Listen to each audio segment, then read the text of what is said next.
नमस्कार मित्रों, कई बार ये होता है कि अब जिस ज़िंदगी के दौर से हम गुज़र रहे हैं उसमें नुमाइशी ज़िंदगी और राजनीति दोनों ही इवेंट मैनेजमेंट का रूप ले रही हैं।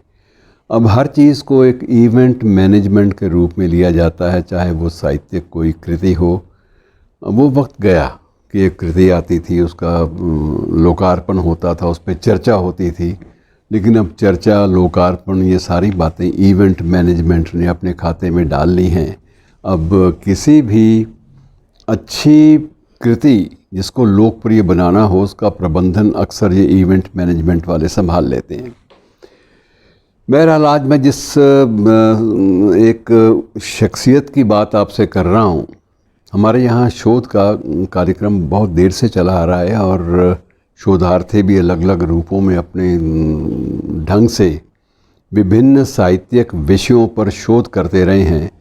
लेकिन इनमें एक ऐसा शोधार्थी भी था, या शोधार्थी भी थी, कह सकते हैं आप। शोधार्थी का कोई अगर लिंग भेद के चक्कर में ना पड़ें तो आप शोधार्थी भी था कह सकते हो, कि जिसने शोध की दुनिया में एक नया तहलका मचाया एक वक्त में, एक समय में। लेकिन कालांतर में यह है कि लोग उसको भूल ही गए, और उसकी उपलब्धि और उसको भूल जाने की प्रक्रिया दोनों पर आज हम थोड़ी सी चर्चा कर लेते हैं। मैं जिस शख्सियत की बात कर रहा हूँ मित्रों, वो डॉक्टर लाजवंती थी। डॉक्टर लाजवंती नाम भी अटपटा, शायद आपने ना सुना हो, एक प्राचीन परंपरागत नाम है। लेकिन उसने जो कुछ शोध की दुनिया में किया था, शोध के संसार में उसने जो तहलका मचाया था, वह बड़ा गज़ब का था। 1938 में, सन 1938 में, आज से आप अंदाज़ा लगा लीजिए कि लगभग 1.5 सदी का फ़र्क पड़ गया। इतना ऑलमोस्ट 1.5 जो सदी है आप कह सकते हैं, पूर्व की बात है। और इसमें सबसे पहले उसका जो शोध ग्रंथ था वो 1938 में लंदन यूनिवर्सिटी से संपन्न हुआ था। और उससे पहले भी 1932 में भी पेरिस की एक यूनिवर्सिटी है, सारबोन यूनिवर्सिटी, बड़ी प्रसिद्ध है, वहाँ से भी उसने पंजाबी सूफ़ी पोइट्स पर एक शोध ग्रंथ लिखा था। अब एक शोधार्थी लाहौर की एक बिल्कुल सनक लेकर चली हुई कि मैं एक नए नए तथ्यों का आकलन करूँगी, उनका संकलन करूँगी, उन पर शोधात्मक शोधपरक टिप्पणियाँ करूँगी, और उनको मैं जो समीक्षक लोग हैं, जो आलोचक लोग हैं, उनके सामने रखूँगी। एक पूरे आत्मविश्वास के साथ डॉक्टर लाजवंती ने अपना शोध कार्य शुरू किया। मित्रों, थोड़ा सा इसके बारे में मैं आपको ये भी बता दूं कि ये लाहौर का एक अनारकली बाज़ार का नाम आप सब ने सुन रखा है। उसमें एक कोने वाली इमारत, वो इमारत तो मैंने देखी इसलिए है कि वहाँ एक टी हाउस भी आजकल चलता रहा है काफ़ी अरसे तक। अब मुझे मालूम नहीं है, मुझे वहाँ गए अब दशकों बीत चुके हैं। लेकिन लाहौर की उस अनारकली बाज़ार में एक कोने वाली इमारत थी, वहाँ एक प्रसिद्ध प्रकाशन संस्था थी और प्रकाशक थे डॉक्टर रामकृष्ण नामक एक प्रकाशक ने उस प्रकाशन की उसकी बुनियाद रखी थी, और वो रामकृष्ण एंड सन्स के नाम से ही उसकी चर्चा होती रही थी। और ये 1894 में उन्होंने इस संस्था की स्थापना की थी, और तब पुस्तकों का प्रकाशन जो है वो वहाँ से होने लगा था। और सबसे बड़ी बात यह है कि उन दिनों में एक प्रकाशक का जो प्रकाशन स्थल था, वो कमोबेश सभी साहित्यकारों, चाहे वो उर्दू के हों, हिंदी के हों या पंजाबी के हों, सबकी मुलाकात का, सबकी भेंट वार्ता का एक अड्डा बन गया था। तो वहाँ रामकृष्ण जो थे वो वहाँ पर सबको कॉफ़ी भी पिलवाया करते थे या चाय भी पिलवाया करते थे, और कुछ अगर थोड़ा बहुत नमकीन खाने की फरमाइश हो तो वो भी पूरी कर देते थे। मकसद ये था कि आपसी संवाद जो है वो स्थापित हो, और लेखक लोगों को एक ऐसा कोना दे दिया जाए ताकि जहाँ बैठकर वो सिर्फ साहित्यिक चर्चाएँ अपनी कर सकें, अपनी रचनाओं के बारे में बात कर सकें। तो ये बात करने का जो एक परंपरा थी बात करने की, ये तभी शुरू हो गई थी। और आप उस वक्त अंदाज़ा लगाइए कि जब वक्त ऐसा था जब किसी भी महिला का शोध की दुनिया में उतरना बड़ा अचरज वाली बात थी, और डॉक्टर लाजवंती ने उस वक्त ये शुरू किया। और उसने 2 जो ग्रंथ दिए, एक तो पंजाबी सूफ़ी पोइट्स के बारे में शोधपरक ग्रंथ था, दूसरा सिख इतिहास के बारे में, वो भी उसका शोध ग्रंथ मौलिक था। मौलिक का मतलब यह है कि उसने स्वयं लिखा, स्वयं शोध किया और बाकायदा अपनी एक एक जो उसमें कृति थी, एक एक चैप्टर था, अध्याय था, सब अध्यायों के पूरे रेफरेंस दिए। उसने कहीं भी इतिहास से छेड़छाड़ करने का प्रयास नहीं किया। और जहाँ तक सूफ़ी पोइट्स की बात थी, जितना प्रामाणिक अध्ययन उसने किया और जिस प्रामाणिक ढंग से उसने उन सूफ़ी कवियों को अपने शब्दों में कैद किया, अपने शोध परक टिप्पणियों से भरा, तो वो एक अद्भुत था। और मित्रों, उसके बावजूद स्थिति ये आ जाती है कई बार कि उसको अब कोई भी नहीं जानता, यहाँ तक कि लोग ये भी भूल गए कि वो कब पैदा हुई थी। अब उसका निधन का तो लोगों को याद है कि छोटी सी खबर एक 4 पंक्तियों की छपी थी उस समय के दी ट्रिब्यून में, लाहौर से छपने वाले में। उसके बाद उसका ज़िक्र ज़्यादा नहीं हुआ।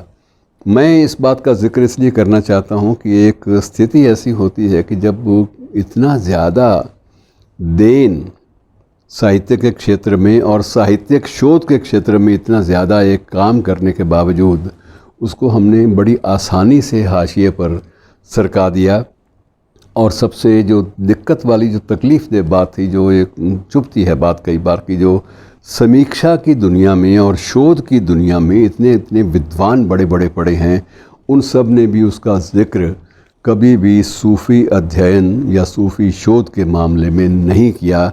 अब ये क्यों नहीं किया, ये कारण स्पष्ट नहीं है, लेकिन अब ये महसूस किया जाने लगा है कि उसका जो काम था वो इतना ठोस था, उसका आधार इतना ठोस था, उसमें प्रामाणिकता की जो पुट थी वो इतनी ज़्यादा थी कि वो शायद आज के शोधार्थियों को लगता है कि इतना प्रामाणिक काम करना मुमकिन नहीं है। इसलिए उसका उल्लेख भी ना किया जाए तो ज़्यादा अच्छा है। उल्लेख करने से मुसीबत है कि उस जैसा काम या उससे आगे बढ़ के काम करने की एक प्रवृत्ति या मांग बढ़ने लगे तो ये मांग पूरी होनी मुश्किल हो जाएगी। और मित्रों, ये वो समय था जब सभी शोध के जो थीसिस थे, पीएचडी के थीसिस, पहली बात तो यह कि पंजाब यूनिवर्सिटी में परंपरा बहुत देर से शुरू हुई। पंजाब यूनिवर्सिटी से मेरा मतलब पंजाब यूनिवर्सिटी लाहौर से है। पहले सिर्फ शोध कार्य सारे के सारे ऑक्सफोर्ड यूनिवर्सिटी में या पेरिस की एक यूनिवर्सिटी थी, वहाँ हुआ करते थे। और पंजाब यूनिवर्सिटी ने उसी परंपरा के अनुसार एक लंबे अरसे तक जितने भी शोध कार्य हुए, चाहे वो हिंदी में थे, चाहे वो किसी और भाषा में थे, वो सभी शोध कार्यों को प्रस्तुत करने की और उसको दाखिल कराने की जो एक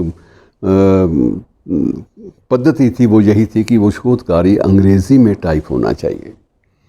हिंदी साहित्य के बारे में भी जितने शोध कार्य होते थे वो भी अंग्रेज़ी में लिखे जाते थे। यहाँ तक कि डॉक्टर इंद्रनाथ मदान ने अपना शोध कार्य डॉक्टर हज़ारी प्रसाद द्विवेदी के साथ किया था उनके गाइडेंस में, लेकिन उन पर भी ये शर्त लागू थी कि वो अपना थीसिस जो है, अपना जो शोध ग्रंथ है, शोध प्रबंध है, वो अंग्रेज़ी भाषा में ही देंगे, चाहे वो हिंदी साहित्य के बारे में हो। मतलब ये स्थिति बड़ी अलग थी। और हिंदी भाषा में प्रकाशन की या हिंदी भाषा में थीसिस के प्रवेश कराने की जो अनुमति थी, ये बहुत बाद में परंपरा चली। और ये परंपरा पंजाब विश्वविद्यालय चंडीगढ़ से आरंभ हुई और उसके बाद धीरे धीरे बाकी विश्वविद्यालयों में भी फैलने लगी। वरना देश के अधिकांश विश्वविद्यालय तब तक पीएचडी के थीसिस भारतीय भाषाओं में स्वीकार नहीं करते थे।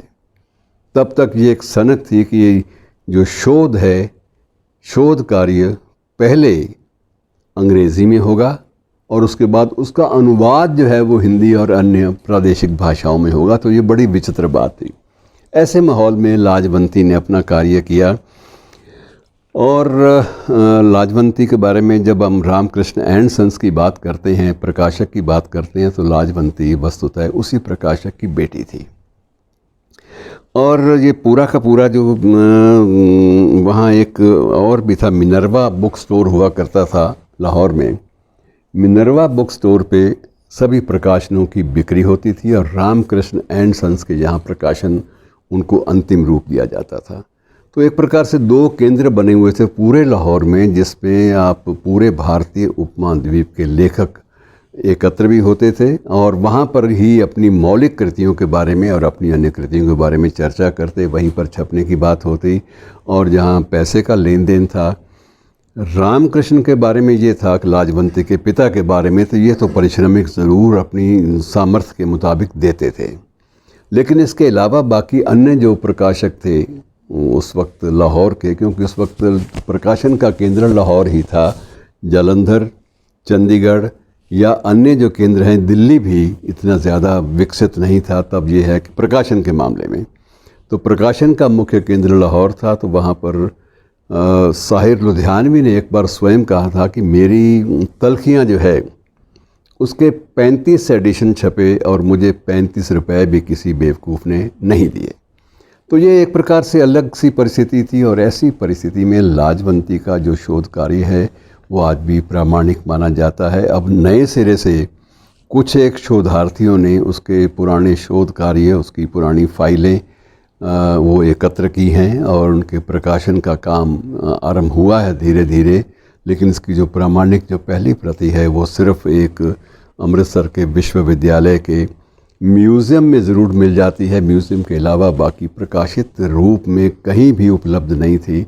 अब यह है कि विशेष अनुमति के द्वारा इसके द्वारा किए गए शोध को प्रस्तुत किया जा रहा है धीरे धीरे, और उम्मीद करिए कि इस शोध से कुछ नई बातें सामने आएंगी। ये मित्रों सारा का सारा जो चित्र आपके सामने प्रस्तुत किया है, ये उत्तर भारत में लेखन की दुनिया में और शोध की दुनिया में क्या क्या होता रहा है, बुनियादी तौर पर ये उस पर एक नज़र डालने का प्रयास था, दृष्टि डालने का प्रयास था। और इसके बाद बाकी विषयों पर और ढेरों बातें हैं जो आपस में बांटेंगे हम। धन्यवाद।